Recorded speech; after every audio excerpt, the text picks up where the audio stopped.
News 2 at 4. One of the telltale signs of aging happens right around your eyes. Baton Rouge-based plastic surgeon Dr. Anthony Stevens joins us with a look at how to fix that droopy appearance. So how do we do this? Well, there's a lot of misconception about eyes, or, periorbital surgeries, we say. And a lot of things can involve surgery, and a lot of things need to be treated medically, as in with Botox.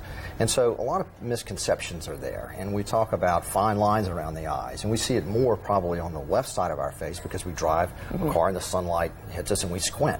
So anytime we squint, the little muscles that make the eyelid contract attach to the skin, and we get those fine lines, which can really be treated with Botox. And so we can make that appearance a little softer, as we see in this picture right here. This is a great example of someone that can be treated with Botox, and it's not a surgical procedure that addresses this. And so we need to talk to these patients and say, okay, surgery's not the mainstay here. Botox may help you.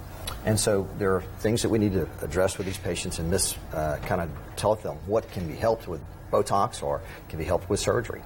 For example, patients come in with this condition, which is a brow ptosis or brow sagging. And this is not upper eyelid problem. This is a brow lift, which would help with this. And so we actually do a brow pexy, or we lift the brow, and that actually opens the eye up. And so they need maybe a combination of an upper eyelid lift, but a brow lift. And so it really needs to be defined what the problem is with a particular patient. And what causes that for that? Well, it's basically, like we've talked about, again, it's skin and sagging skin, and so it can be hereditary, especially in the upper eyes. We see this all the time, especially in men.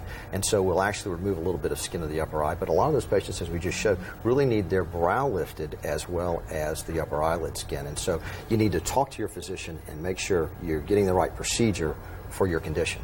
Okay, question about, women who wear makeup and tend to pull on their eye That's skin. Right. They can't wear makeup on the upper eyelid because they have too much skin. And so that's a reason that you would have an upper lid blepharoplasty, or just really removing the skin. An upper eyelid surgery would remove that skin, and so you'll see the crease and you can wear eyeshadow.